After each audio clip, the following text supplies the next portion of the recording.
These are the top stories up to this hour. President Carter takes his strongest stand yet on the Iranian crisis. Bolivia's new president is on the way out. Results of that computer survey on alternative ways to integrate LA schools have been released, and we have the results. George Meany says goodbye, and Arnold Miller steps down. Details on those and other stories, plus Rusty Rostvold on the economy, and Chuck Walsh with his review of the new movie Running. All coming up next on the 10 o'clock news for Thursday, November 15th, 1979. We make life easy and a lot of fun. Welcome to Weber's World. One of the most famous names in home entertainment is Quasar. Get an exciting buy on Quasar right now at Weber's World Discount TV and Appliances. From the smallest of Quasar portable TVs to the largest of widescreen models, and record from all of them on a Quasar videotape recorder. What do you want? You'll get it all at Weber's World, 333 South Euclid in Anaheim. Weber's World. Welcome to Weber's World. Now get a $1,500 dealer rebate on the fabulous Trans Van at Prince Royal Coaches. The Trans Van is the mini motorhome that gets 500 miles on a tank of regular gas. It sleeps 4, toilet, shower, and 4-wheel drive available. Come see the Trans Van and get a $1,500 dealer rebate. Including your rebate, prices start at $99.50, 10% down as long as 10 years to pay. Prince Royal Coaches in Hawthorne, La Habra, and call information for the new listing in Santa Ana.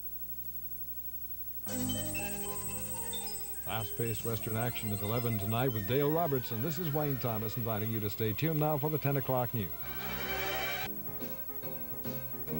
Ah, the joys of sitting. But once a year, sitting can cost you money. Like now, it's year-end clearance time, and your Southern California Datsun dealers are cutting prices on their few remaining 79s. And when they're gone, they're gone. So get up and see your dedicated Datsun dealer. You can still sit. Just make a deal and sit in your deal. You don't always have to spend a lot of money to get quality tires, not if you're smart. That's why I always go out of my way to pick Winston tires. Of course, with all the neighborhood stores they have, I don't have to go very far to find the ones I want. Hey, those look like real good tires you got there. Best Winston tires. Sam's, huh? Listen, instead of ripping them off, next time, why don't you just try buying them? They're not that expensive. I'm Sam Winston, and my tires are something valuable, but you can afford them. Melba Moore, Clifton Davis, and Kurt Wiles Lost in the Stars, Saturday night at 9.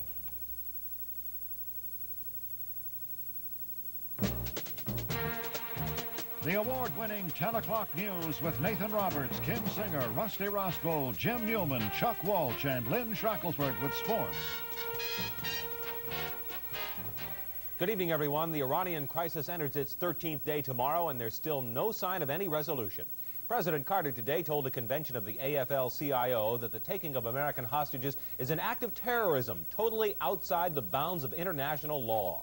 The Iranian government and its leaders are fully responsible for the safety and well-being of our representatives in Iran, in Tehran, and they will be held accountable.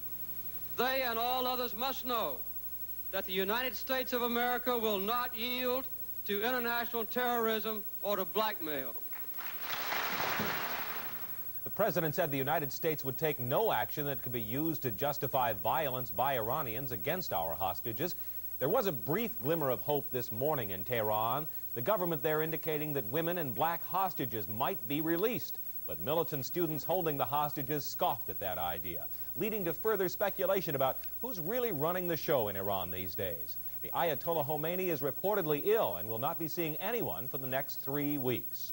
Here in the United States, the immigration check of all Iranian students continues. In St. Paul, the Immigration Service gave 44 Iranians just 30 days to get out of the United States for violating their visas. And in Denver, officials there ordered 135 Iranians out of the country within 30 days when they had originally been scheduled to stay until next June. Iranian students nationwide are concerned about their safety. There are reports that many are dyeing their hair and shaving beards in order to avoid detection. And another note, the odd-even program implemented by Governor Brown to cope with the end of Iranian oil may not be enforced in parts of L.A. or the L.A. area. Sheriff Peter Pitches today called the program unnecessary and politically inspired by the governor, and Pitches said he has no intention of enforcing it. Tonight, by the way, Governor Brown leaves for Washington for a meeting with President Carter and other governors on the Iranian crisis and its energy implications. At that same labor convention where President Carter spoke today, a living legend said goodbye to his followers. 85-year-old George Meany, for years the gruff, powerful voice of the AFL-CIO, made his farewell address to convention delegates filled with emotion. Meany is the only leader the organization has had since the AFL and the CIO merged back in 1955. Meany's in a wheelchair these days, and illness has reduced his appearance to a gaunt look, but he spoke for 15 minutes in his characteristic gruff manner, thanking the organization for the honor of being allowed to lead it, and warning that there is still much to accomplish in the future. But even Meany couldn't hide the tears as he said his final goodbyes, and many of the delegates could be seen crying right along with him. Meantime, in other labor news tonight, there's a report that Arnold Miller, the ailing and somewhat controversial president of the United Auto Workers, has agreed to step down and to turn the union over to Vice President Sam Church. The 56-year-old Miller is hospitalized in West Virginia with his second heart attack. Well, tonight, sources in Bolivia are saying that President Alberto Natusch of that country has resigned. He's been Bolivia's president for just 2 weeks. This after he took control in a coup on November 1st. But since he's been in office, he has encountered nothing but opposition from the church, from students, and from his own Congress. And tonight, the powerful military in that country said that they also want his resignation, and an aide says that tonight Natusch has indeed resigned. Kim? Nathan, we've got problems right here in the Southland. An officer-involved shooting at the Nickerson Gardens housing project last night has spawned another major controversy. What is known for sure is that a 21-year-old suspect named Gregory Benford is hospitalized in critical condition tonight with numerous gunshot wounds. And 35-year-old Officer Herman Wallace is hospitalized in serious but stable condition. Officer Wallace lost his left hand due to a gunshot wound. His hand was removed in surgery. He also was wounded in the chest. Now, the rest of the details of the shooting incident have yet to be unraveled by investigators. Police say the incident began shortly before 7 o'clock when they were called to Nickerson Gardens on a disturbance call. Nothing resulted from that call, but about a half hour later, shots were reported between Gregory Benford and a neighbor. A short time later, a teenager was reported shot nearby. Cruising police spotted residents diving for cover from gunfire. And minutes later, they confronted Gregory Benford. What occurs next is our suspect stoops or crouches or leans to his right. It appears that maybe he was attempting to pull or break the officer's grasp on the shotgun, and simultaneously elevated or raised the barrel of the weapon and then fired one round, which wounded Officer Wallace in the left hand and the lower chest area. Police reportedly then fired a handgun and a shotgun, once each. Benford was taken to Martin Luther King Hospital. That's the police version of the story. However, there are many questions to be answered, and this is where the real controversies begin. Just how many times was suspect Benford hit? A witness whose report has so far not been officially substantiated by fact says Benford was shot, handcuffed, and then shot 2 more times. How many times was Benford hit? Well, I'll answer your question in this manner. There was one pistol round fired, and there was one shotgun round fired. But you must remember that the shotgun round contains 12 individual pellets. So I cannot answer or do not know exactly how many pellets were involved here or wounded Mr. Benford. A top medical director at Martin Luther King Hospital, Dr. Graham Williams, says Benford sustained numerous pistol wounds as well as shotgun wounds. But Williams could not substantiate that any more than one pistol bullet was recovered. And police say shotgun wounds sometimes resemble .22 caliber wounds. Well, of course, our shotguns, our shotgun shells are armed with double-aught buckshot. And they are roughly the same size as a .22 caliber bullet. Now, not exactly the same size. But they would appear to make the same amount of hole. To someone who really is not a ballistics expert, yes, it could appear to be the type of a hole that would be caused by a .22 caliber bullet. And the third major question, based on an unsubstantiated witness account, is that Officer Wallace was shot by another officer. Police say that is impossible. We know that Officer Wallace was shot with a shotgun shell that differs drastically from the type of shell that we use. He was shot with birdshot, which is the type of ammunition that Mr. Benford's gun was loaded with. Most of today's controversies were raised by a report last night on Channel 7's Eyewitness News. Reporter Larry Carroll said witnesses indicated that Benford was shot 3 times, but had 11 gunshot wounds in his body when he arrived at the hospital, with the additional wounds apparently inflicted between the shooting scene and the hospital. Well, today, police called the Channel 7 report irresponsible, inflammatory, and trite. And tonight, Channel 7 News Director Dennis Swanson said the report indicated poor judgment, contained mistakes, conclusions by unqualified people, and unsubstantiated statements. Swanson said the station erred and that they apologize. Nathan? We'll take a break. When we return, a very close call in the skies above San Diego. We'll have the autopsy results in the controversial case of Chad Green, and a computer backs up the arguments of busing foes.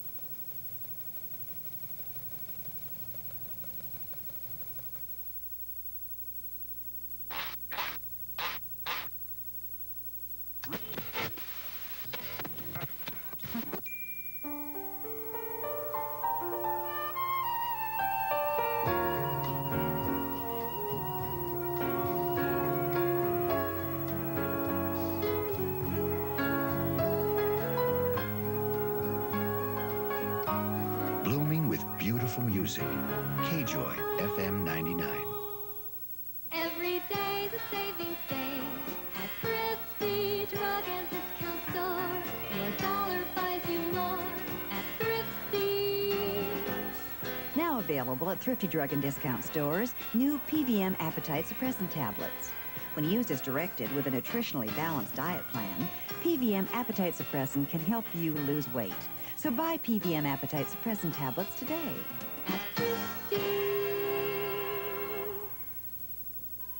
Tom, there's little Softy. So? So let's get some nice and soft. What's so great about nice and soft? It's softier. Softier? It's more than just soft. Here, feel it. Wouldn't you say it's softier, Tom? I'd say it's very, very soft. Nice and soft bathroom and facial tissues. They really are softier. Like me. Save 25% at the May Company on spectacular diamonds, rubies, and sapphires, unusual antiques, and modern jewelry. This week only at the May Company Fine Jewelry. Just minutes ago, the wraps were taken off of a hefty court-ordered computer study of 17 different plans to desegregate Los Angeles schools. The study, which cost $175,000, will be submitted to Superior Court Judge Paul Egley, who is presiding at the school district's integration trial. One of the study's chief findings came as no surprise. That finding was that because busing times are so long and white students so few, 2/3 to 3/4 of LA District schools would remain segregated under most of the plans run through the computer. 4 of the key plans considered are the all-voluntary desegregation plan, a combined voluntary mandatory plan, a multi-ethnic plan, and a metro plan, under which students from nearby districts would be bused in to achieve racial balance. Well, the all-voluntary plan would result in 18 to 21% of the schools being integrated in 1980-81 and 15 to 16% by 1984-85. The school board has asked the court to drop mandatory busing and embrace an all-voluntary plan, which relies on magnet schools and the busing of black and Hispanic students to white schools. The mix of voluntary and mandatory plans would mean up to 36% of the schools would be desegregated by 1980-81 and up to 27% by 1984-85. The multi-ethnic plan would mean a blend of Asians, Native Americans, blacks, Hispanics, and whites at various schools. That would have real impact. Up to 45% of district schools would be integrated by 1980-81. but that number would drop dramatically to 25% by 1984-85. The Metro Plan, under which students from neighboring districts would be bused in, would mean 28 to 37% of district schools would be desegregated by 1980-81.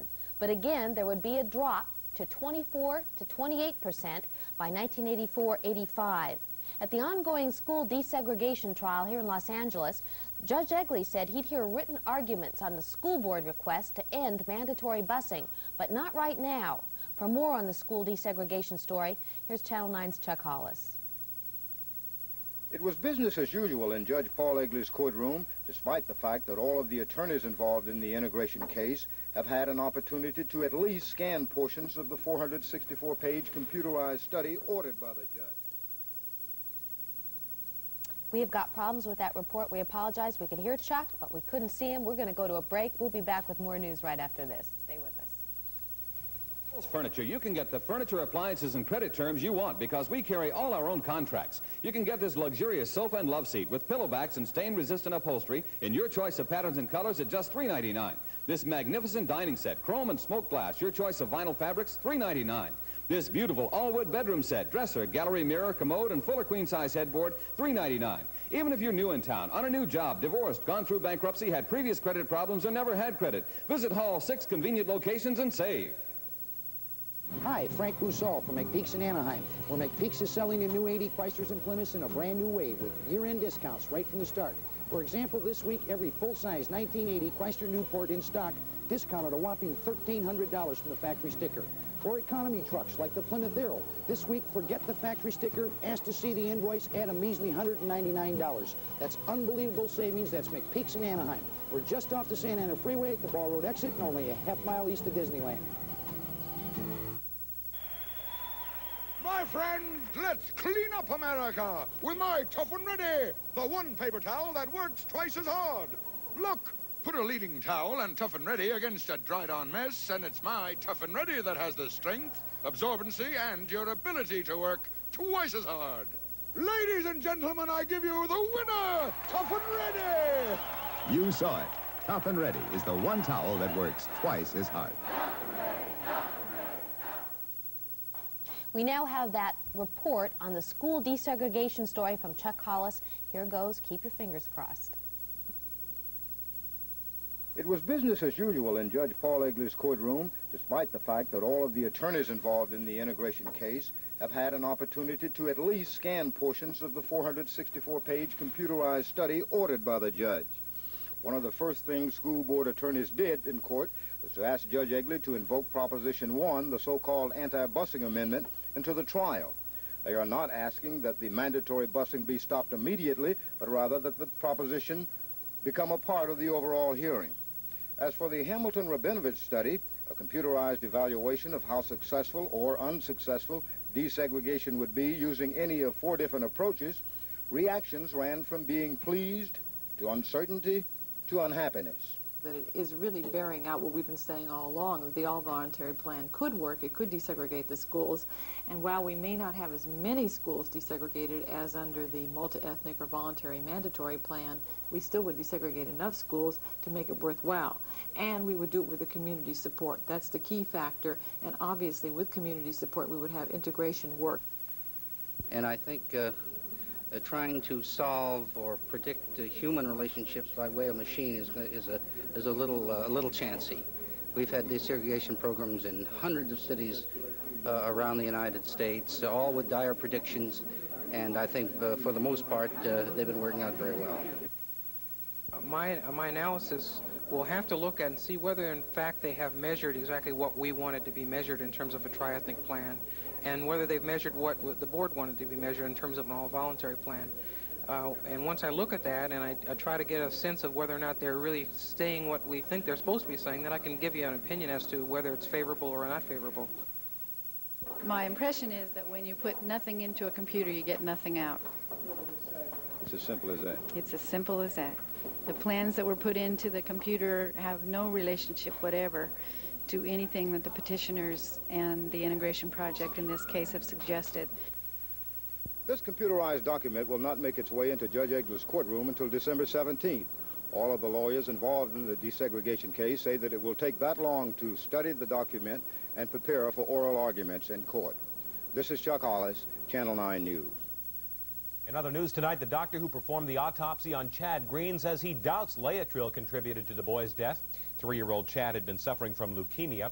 Against Massachusetts court orders, his parents took Chad to Mexico for Laetrile treatments, and they stopped doctor-prescribed chemotherapy.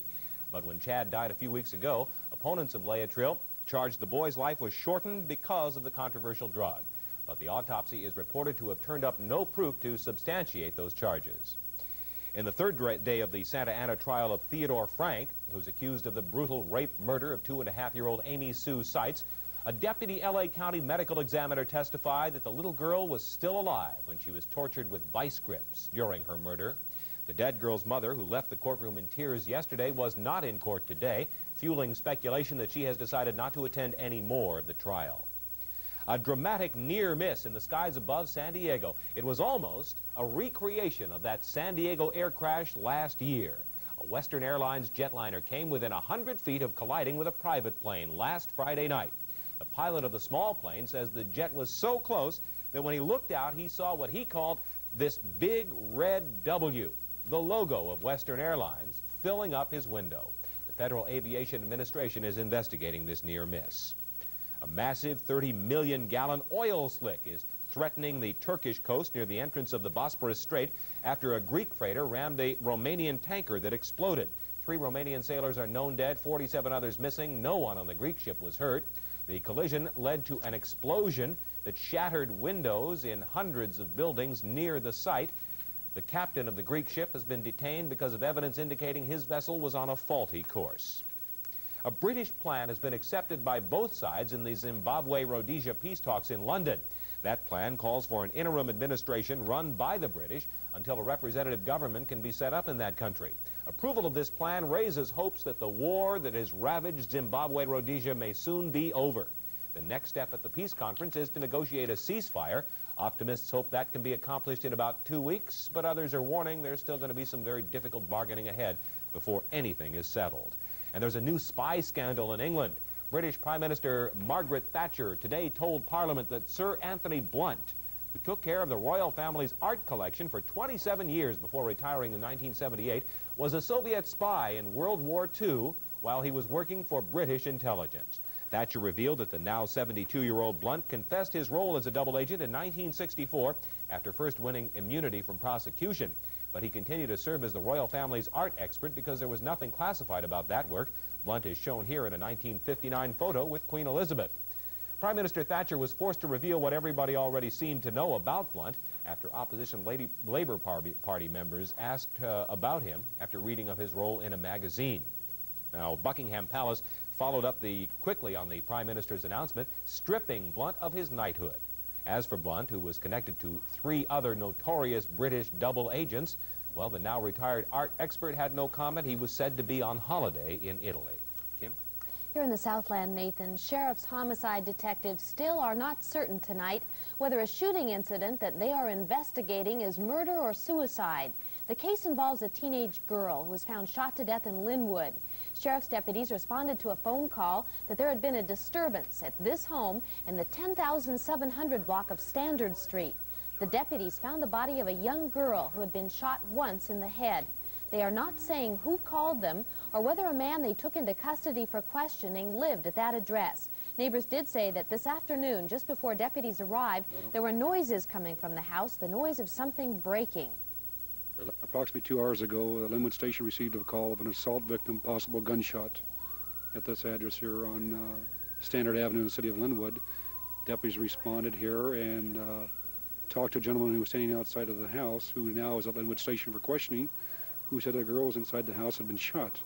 Deputies went inside and found a young female dead on the floor from an apparent gunshot wound. At this time, I have no idea what her name is or if she lives here, as we're still in the initial stages of our investigation. The man found at the home, whose identity has not been disclosed, is still in custody tonight.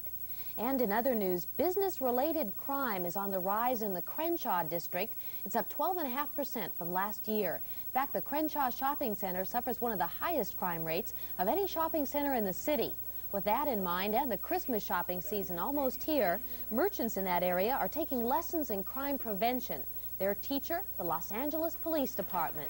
At various seminars, like this one today, shopkeepers are learning how to identify phony license plates, false checks, and how to minimize shoplifting in their stores. However, the turnout has been extremely low. Only 14 of the more than 300 area merchants showed up today.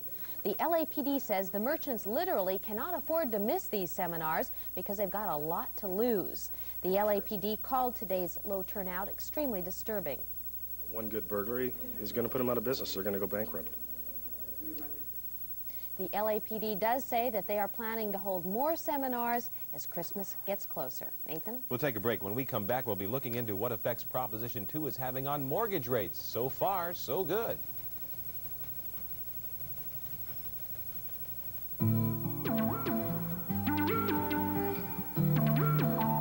Spire's restaurants have something just right for your appetite. A wide assortment of good-tasting food. You can't get better food for less. Like the Friday, Saturday dinner special. New York steak, soup, salad, potato, roll, and beverage. Just $3.85. Spire's, always something special. The fabulous 1980 Cadillacs are here, and you can view these luxurious automobiles now at Coast Cadillac in Long Beach. Right now, Coast Cadillac is clearing out the remaining stock of 79s, and this is a golden opportunity to save substantially on a brand new 1979 Cadillac. Here's one example, a 1979 Coupe de Ville, an outstanding value at just $11,414. When you think savings, think Coast. Coast Cadillac, Willow and Redondo. We're in Long Beach. Every day's a savings day at Thrifty Drug and Discount Store. Your dollar buys you more at Thrifty. Royal Persian henna hair products bring exotic beauty and luster to your hair with a neutral henna formula that won't change hair color. Buy Royal Persian henna shampoo and conditioner, just $2.66 each. And hairspray, just $2.09 through Tuesday.